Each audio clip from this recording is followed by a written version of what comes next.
ఏం చేస్తుంటారు? వ్యవసాయమేనండి. ఓకే. కూటమి ప్రభుత్వం అధికారంలోకి వచ్చి 2 సంవత్సరాలు పూర్తయింది. వారి యొక్క పరిపాలన ఎలా ఉందంటారు? బాగుందమ్మా, బాగుంది. కొంచెం ముందు కట్టలు అడావుడి చేస్తున్నారమ్మా. ఇవి కొంచెం పక్క రాష్ట్రం బెంగళూరులో అయితే ఏమన్నా బాగానే దొరుకుతున్నాయి అంటున్నారు. మనకు కొంచెం ఏందో భయపెడుతున్నారు కొంచెం. రైతుల పరిస్థితులు ఎలా ఉన్నట్ట? గిట్టుబాటు ఉందంటారా? ఇప్పుడు కొంచెం పర్వాలేదు. ఫుడ్ రేటు పెరిగింది, బాగానే ఉంది రేటు. విత్తనాల ధరలు ఎలా ఉన్నాయి? మంచి విత్తనాలు దొరుకుతున్నాయి అంటారా? దొరుకుతున్నాయి అమ్మా, వడ్లు మంచిగా దొరుకుతున్నాయి. ఎరువుల ధరలు ఎలా ఉన్నాయి? సకాలంలో అందుతున్నాయి అంటారా? సకాలంలో కొంచెం అందట్లే, అది ఇబ్బంది. ఇంకా అది ఒక్కటే, అది ఎక్కువ అన్నీ బాగానే ఉన్నాయి.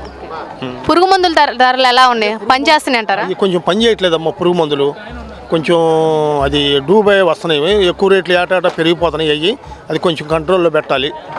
అదే పెట్టుబడులు రాబడులు పరిస్థితులు ఎలా ఉన్నాయి? ఏది పెద్దగా మిగతా పెట్టుబడి పెరిగిపోయినాయి.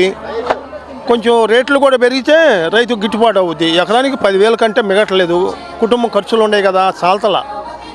అది రైతులు ఆర్థికంగా బలపడాలంటే, వ్యవసాయ రంగం కాపాడాలంటే ప్రభుత్వం ఎటువంటి చర్య తీసుకోవాలంటే? కొంచెం రేట్లు పండించిన కొంచెం రేట్లు వచ్చేట్టు చూడాలి. కొంచెం అందుబాటులో మందు కట్టలు కానీ పురుగు మందులు కానీ మందు కొట్టగానే కంట్రోల్లో ఉండాలి. అది పని చేయట్లేదు సరిగా, అంత డూబ్ అయిపోయి. గత ఏడాది ఏ పంట వేశారు? గిట్టుబాటు ఉందంటారా? పర్వాలేదమ్మా, బాగానే ఉంది. ఈ ఏడాది ఏం పంట అయిపోతున్నారు? నాకున్న మగాడిని వరేస్తున్నా, బీపెట్టీలు. ఒక రైతుగా ప్రభుత్వాన్ని ఏం కోరతారు? ఇదే మందు కట్టలు కొంచెం అందుబాటులో వచ్చేట్టు చూడాలి. పురుగు మందులు కొంచెం గిట్టుబాటు ధర వచ్చేట్టు చూడాలి. Okay, thank you sir.